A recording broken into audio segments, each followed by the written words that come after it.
देवर्षि नारद जी भगवान ब्रह्मा जी को बार बार नमस्कार करके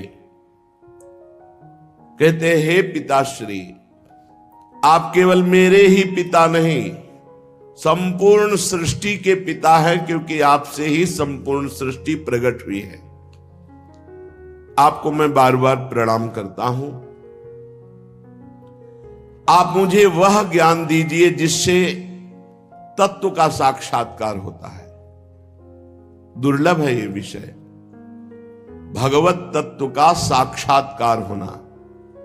एक भगवत रूप का दर्शन और एक तत्व ज्ञान।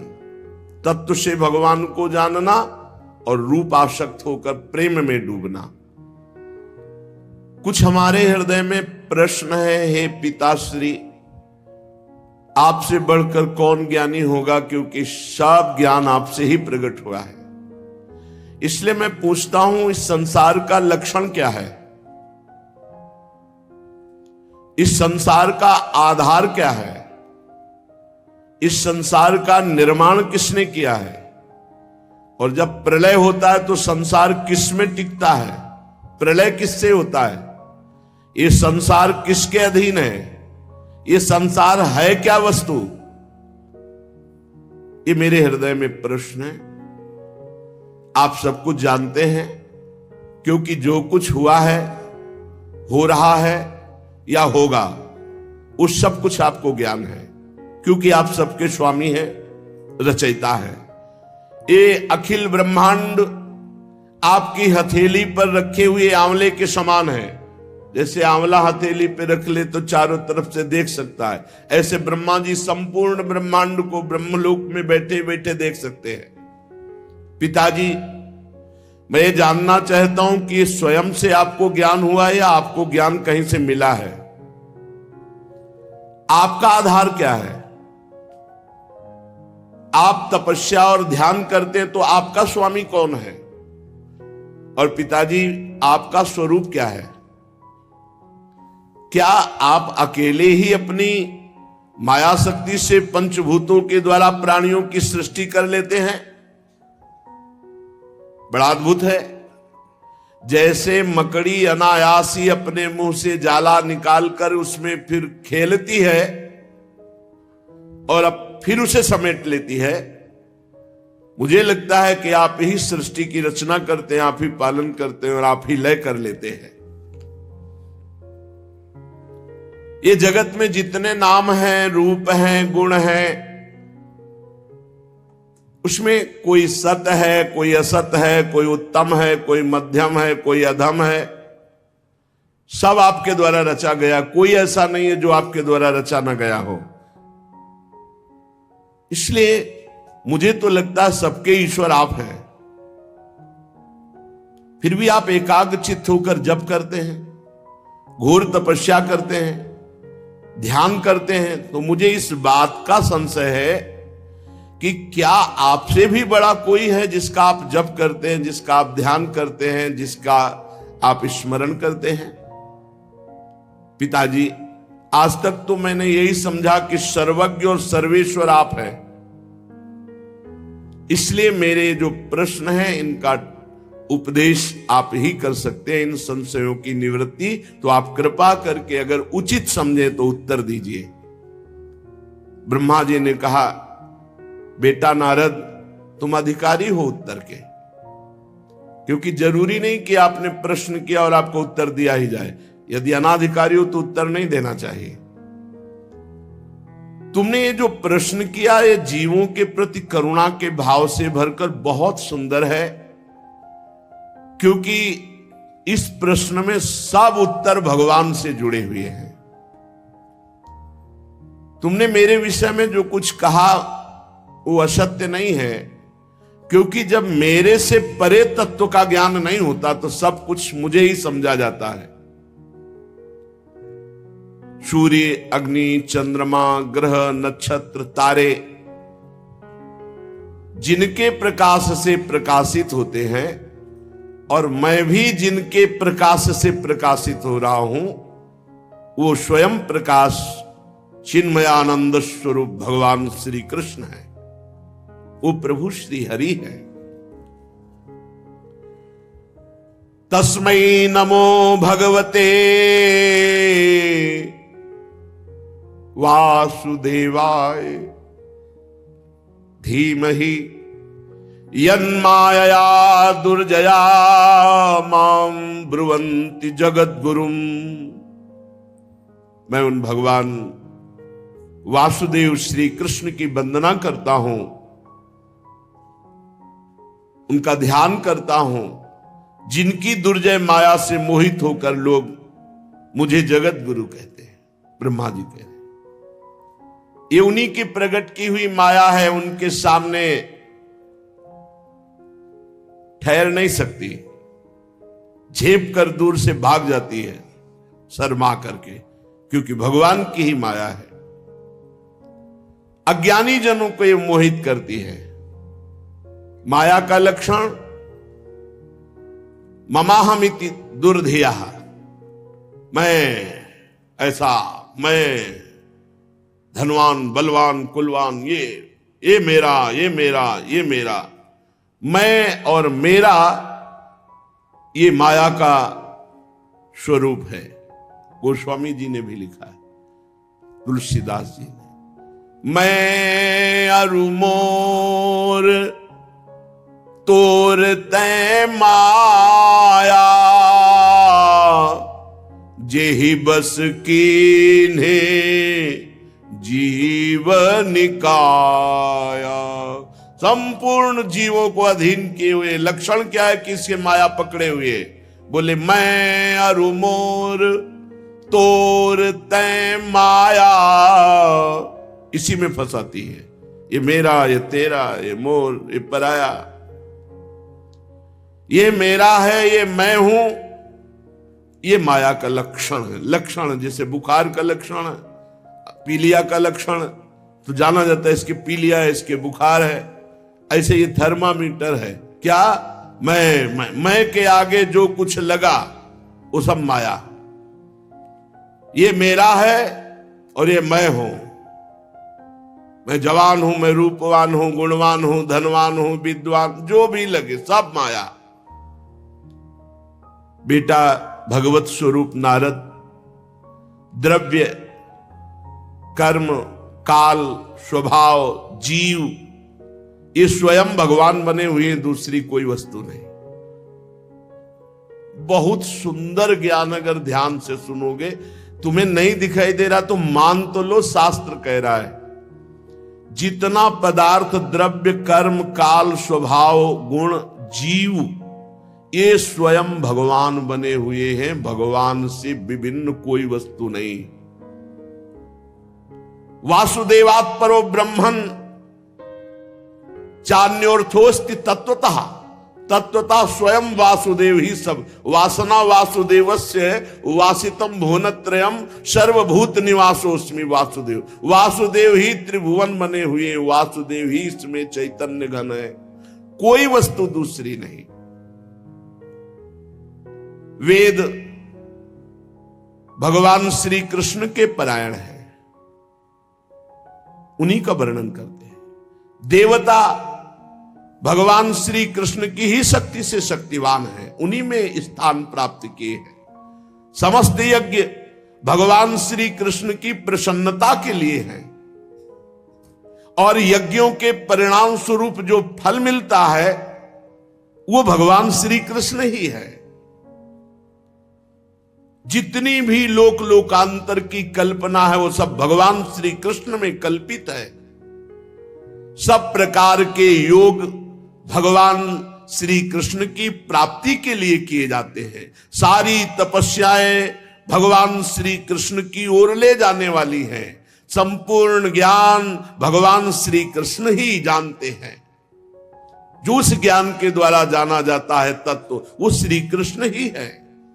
समस्त साधना, समस्त साध्य, इनका परिवसान भगवान श्री कृष्ण में ही है।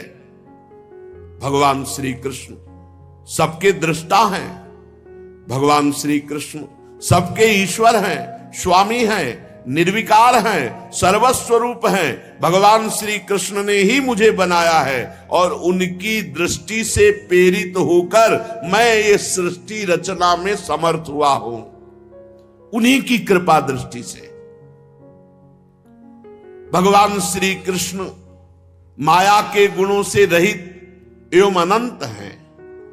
सृष्टि स्थिति प्रलय के लिए रजोगुण सतोगुण तमोगुण ये तीनों गुण स्वीकार करके तीन रूप में वही ब्रह्मा विष्णु महेश, ये ही तीनों गुण द्रव्य ज्ञान और क्रिया का आश्रय लेकर मायातीत नित्य मुक्त पुरुष को माया में कर्तापन भाव से फंसा लेते हैं।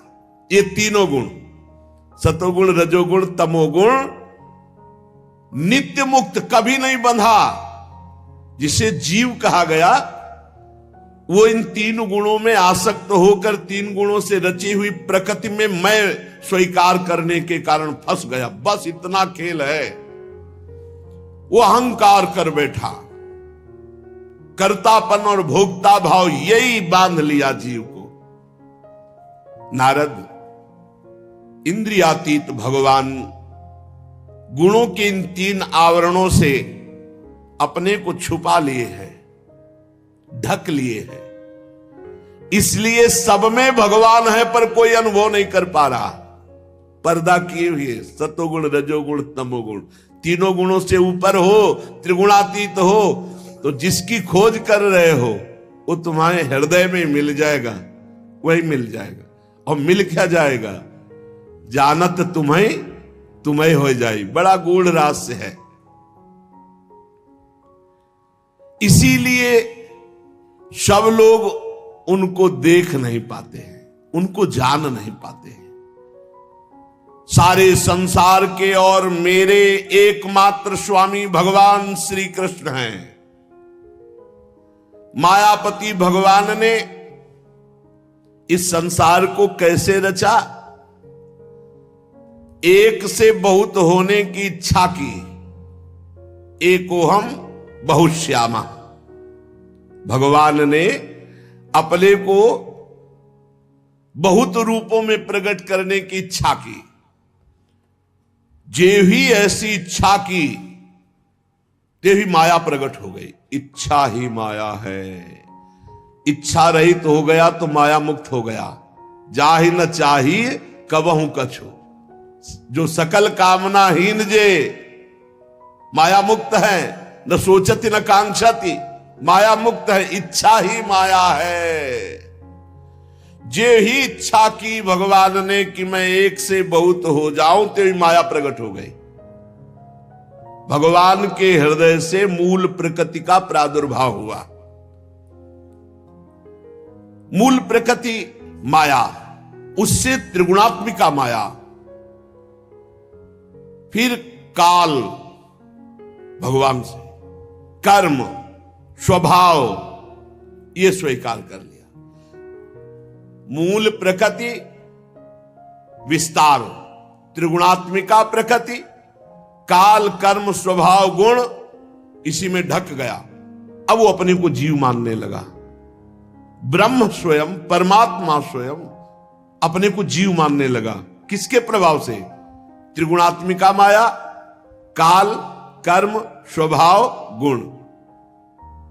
फिरत सदा माया कर पेरा, काल कर्म स्वभाव गुण घेरा। इसी घेरे में भगवान की इस माया शक्ति ने जब क्षोभ हुआ, वो रूपांतरित हुई, तो सबसे पहले मूल प्रकृति, त्रिगुणात्मिका प्रकृति, महातत्व, रजोगुण और सतोगुण की वृद्धि होने पर महातत्व में यह तत्व की बात है। तत्व के द्वारा सृष्टि का वर्णन। एक है रूप के द्वारा सृष्टि का वर्णन। भगवान श्री हरि शयन कर रहे हैं, उनकी नाभि से कमल प्रकट हुआ, कमल से ब्रह्मा जी, ब्रह्मा से संपूर्ण सृष्टि। और ये तत्व का, नारद जी ने पूछा था तत्व का मुझे बोध, तो भगवान से ब्रह्म से मूल प्रकृति, मूल प्रकृति से त्रिगुणात्मिका प्रकृति, सतोगुण रजोगुण तमोगुण, जब ये रूपांतरित हुआ त्रिगुणात्मिका प्रकृति तो महातत्व प्रकट हुआ, और महातत्व जब रूपांतरित हुआ तो उससे ज्ञान, क्रिया, द्रव्य रूप तमः प्रधान विकार हुआ। इसके सुनने मात्र से ज्ञान का प्रादुर्भाव होता है, जिसे अहंकार कहा गया। ब्रह्म से मूल प्रकृति, मूल प्रकृति से त्रिगुणात्मिका प्रकृति, त्रिगुणात्मिका प्रकृति से महातत्व, महातत्व से अहंकार। जब अहंकार रूपांतरित हुआ तो तीन प्रकार का, वैकारिक, तेजस, तामस, सात्विक, राजस, तामस। तो सात्विक से ज्ञान शक्ति प्रकट हुई, राजसिक से क्रिया भोग शक्ति प्रकट हुई, और तामसिक से द्रव्य शक्ति प्रकट हुई। जब इनमें विकार हुआ, अहंकार, त्रिगुण अहंकार में, तब पांच महाभूतों की उत्पत्ति हो गई, जो आकाश, वायु, अग्नि, जल, पृथ्वी, इन पंच तत्वों की, पंच महाभूतों की उत्पत्ति हुई। ब्रह्म से मूल प्रकृति, मूल प्रकृति से त्रिगुणात्मिका प्रकृति, त्रिगुणात्मिका प्रकृति से महातत्व, महातत्व से अहंकार, अहंकार से त्रिगुण अहंकार, और त्रिगुण अहंकार का जब रूपांतरित स्वरूप हुआ तो पंच महाभूत प्रकट हुए। पंच महाभूतों में सबसे पहले आकाश की उत्पत्ति हुई। आकाश की पहचान शब्द से होती है, हर जगह आकाश है। शब्द, जहां शब्द होगा वहां आकाश तत्व, बिना आकाश तत्व के कुछ है नहीं। शब्द जहां, हर जगह शब्द है तो आकाश तत्व सर्वत्र व्याप्त है। इसी शब्द से दृश्य का बोध होता है, दृष्टा का बोध होता है। आकाश पंच महाभूतों में सबसे पहले प्रकट हुआ, उसका गुण शब्द है। फिर उसमें जब रूपांतरित हुआ तो वायु की उत्पत्ति हुई। वायु स्पर्श उसका गुण है, शब्द आकाश का, स्पर्श वायु का। वायु में शब्द और स्पर्श दोनों आ गए। जब वायु चलेगी तो उसमें आवाज भी होती है और स्पर्श का बोध होता है कि ठंडी वायु है या गर्म वायु है, सुखद है या दुखद है। तो शब्द और स्पर्श, ये दो गुण वायु में आ गए। इससे इंद्रियों में स्फूर्ति, शरीर में जीवनी शक्ति, प्राण, ये वायु ही है। ये जो श्वास आ जा रही, इसी से जीवन चल रहा है, ये जीवनी शक्ति है वायु।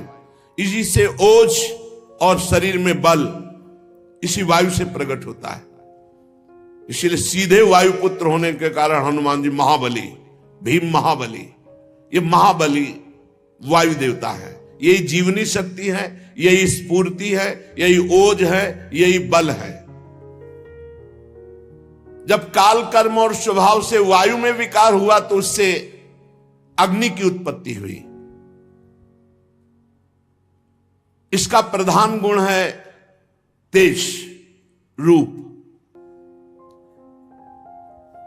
और इसमें आकाश वायु के भी गुण आ गए, शब्द, स्पर्श, रूप। तेज में जब विकार हुआ तो अग्नि से जल की उत्पत्ति हुई।